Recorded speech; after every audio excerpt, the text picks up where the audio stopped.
It's a school morning and your child is saying they feel sick again. Or they're crying, begging you not to make them go. Or they just don't go. You've tried calm conversations, you've tried bribes, you've tried raising your voice, you've even asked ChatGPT to fix it, and still nothing's working. So today we're unpacking it. Why doesn't your child want to go to school? And what is underneath that behaviour? If you're here, you're probably tired. Tired of the meltdowns, tired of every morning feeling like a battle, tired of people telling you, just be more consistent. Like you haven't tried that for the last 3 months straight. Here's the truth. You're not the problem. Your child's not the problem. There's a reason why this is happening, even if no one can see it yet. When kids don't have the words, they use behaviour. I always look at behaviour as communication. Refusing to go to school isn't all just about being difficult. They're trying to tell you something. They might be saying, I feel unsafe. I'm exhausted. I don't feel like I belong. I don't feel like anyone would even notice if I wasn't there. And if we keep trying to change the behaviour without listening to the message, we miss what they actually need. Number 1, exhaustion. School is relentless. Early mornings, noisy classrooms, changing expectations, rushed eating, constant transitions. And it's long. Have you ever noticed that your child's kind of coping at the start of term, but then they're crashing by week 6? It's not just them. I see this pattern in a big percentage of our students. Long terms, tight routines, no time to recover. Some kids just run out of fuel halfway through and can't get back up. If they're constantly melting down after school or needing the weekend just to recover, that's not laziness, that's nervous system fatigue. Number 2, school feels unsafe, even if they can't explain why. Some kids just don't feel right at school, but they can't explain why. Maybe it's a teacher that they just don't click with.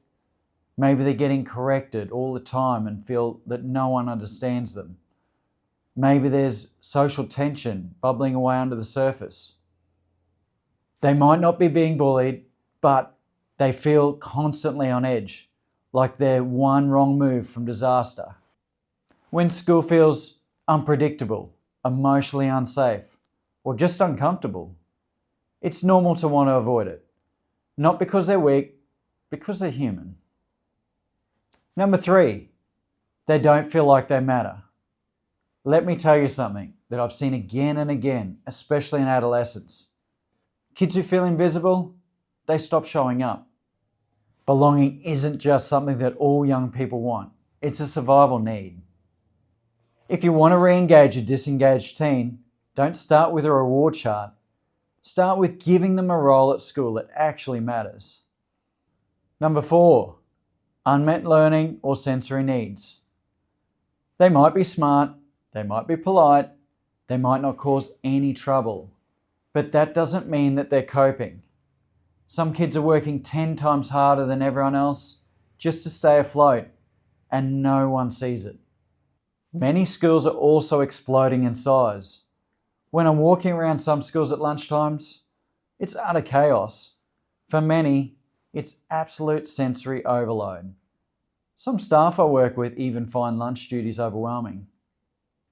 Whether it's noisy rooms, bright lights, fast pace, or a learning difficulty no one even notices yet.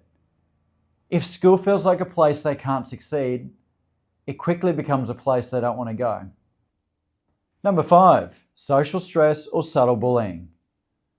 Not all bullying looks like name calling or lunchbox theft. Sometimes it's being excluded all the time. Sometimes it's being the last kid picked in group work. Sometimes it's that low-level niggle that no adult ever sees, but your child feels it all day long.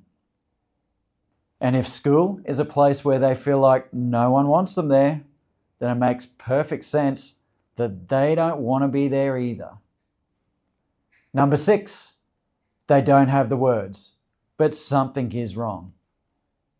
Has your child ever said to you, "I don't know why I hate it, I just do"? That doesn't mean there's nothing going on, but it does mean they can't explain it yet. But the behaviour is telling the truth. Whether it's the social stuff, sensory stuff, emotional safety, or that they're just done. Your job isn't to know, it's to listen. And if you're here now, you're already doing that. So, what now? You don't need a label, you don't need a plan, you don't even need the words yet. What we've learnt today is your child isn't giving you a hard time, they're having a hard time. And the school refusal? It's not a problem, it's a signal. A signal that something needs attention. And by listening, not punishing, you're already doing the most important thing. You're staying connected. That's where real change begins. If this spoke to you, the next video I want you to watch is, what should I do if my child's being bullied? It's going to be a good one. Because so often school avoidance starts with little hurts that go unnoticed until they become too much. And if you feel like you can't get to the bottom of it, or the school's not listening, that's where the guided path comes in. I work with families to help them understand the why underneath school distress, to help schools respond in ways that actually works. Over the years, I've developed an extensive toolkit to really dive deeper and help understand what's really going on, even in complex situations. Thanks for listening. I'll see you next time.